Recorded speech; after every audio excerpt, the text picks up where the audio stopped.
Hello everyone, SSC CGL 2026 का जो notification है वो आउट हो चुका है और इसके अंदर वैकेंसीज है वो 12,256 वैकेंसीज आई है। लेकिन अब हमारे सामने सबसे बड़ा क्वेश्चन ये है कि जो एग्जाम डेट्स कब है, क्योंकि जो एसएससी है वो हर बार जो ज्यादा टाइम लेती है, जब वो ये बताती है उससे ज्यादा वो टाइम ले लेती है। तो इसने इस बार बताया है अगस्त और सितंबर में ये जो प्री का एग्जाम है वो लेगी और जो मेंस जो ये लेगी वो लेगी दिसंबर 2026 के अंदर।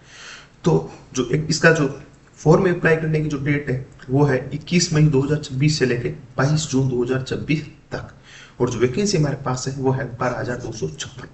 तो हम एग्जाम डेट्स की बात करें तो सबसे पहले जो एसएससी अभी जो एग्जाम कंडक्ट करवा रही है, एसएससी जनरल ड्यूटीज के जो एग्जाम है एसएससी जीडी 2026 के, उसके अंदर बहुत ज्यादा मिसमैनेजमेंट सामने आ रहा है। कई जगह आप देखोगे कि ये री एग्जाम करवाए जा रहे हैं, कई जगह जो यूपी के सेंटर्स है वहां पे एग्जाम में जाके स्टूडेंट ने तोड़फोड़ कर दी। मतलब कई जगह अगर 100 सीट है कोई सेंटर में, मान लीजिए 100 सीट है, तो वहां पर जो एडमिट कार्ड है वो 200 लोगों के जारी कर दी। तो इतनी ज्यादा मिसमैनेजमेंट एसएससी कर रही है, तो इससे सही एग्जाम करने की उम्मीद कोई नहीं कर सकता।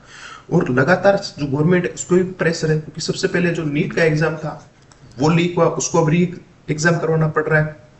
उसके बाद जो सीबीएसई में जो कॉपियां जांची गई उसके अंदर इधर से उधर कर दिया गया कॉपियों को, ये है।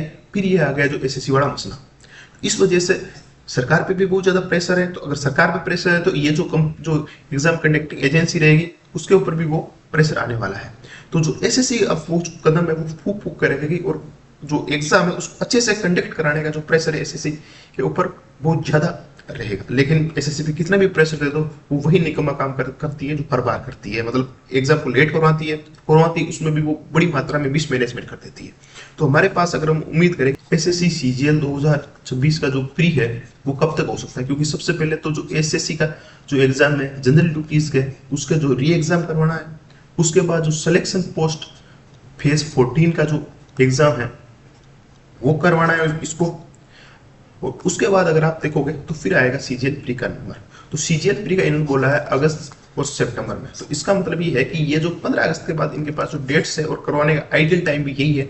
जो इसकी जो होनी चाहिए डेट्स तो वो होगी 17 अगस्त से लेके 5 सितंबर के बीच। ये अनऑफिशियल 17 अगस्त से लेके 5 सितंबर के बीच। ये क्यों है मैं आपको बताता हूँ, क्योंकि एसएससी बोल रही है कि जो मेंस है वो ले लेगी वो दिसंबर 2026 में। तो इसका मतलब अगर ये 5 सितंबर तक करवा लेती है तो उसके बाद सितंबर, अक्टूबर, नवंबर और 15 दिसंबर के बाद वो करवाती है तो उसके पास लगभग स्टूडेंट के पास 3 मंथ से ज्यादा का टाइम स्टूडेंट के पास रहेगा, तो जो कि मेंस के लिए सफिशिएंट है हर बार की तरह।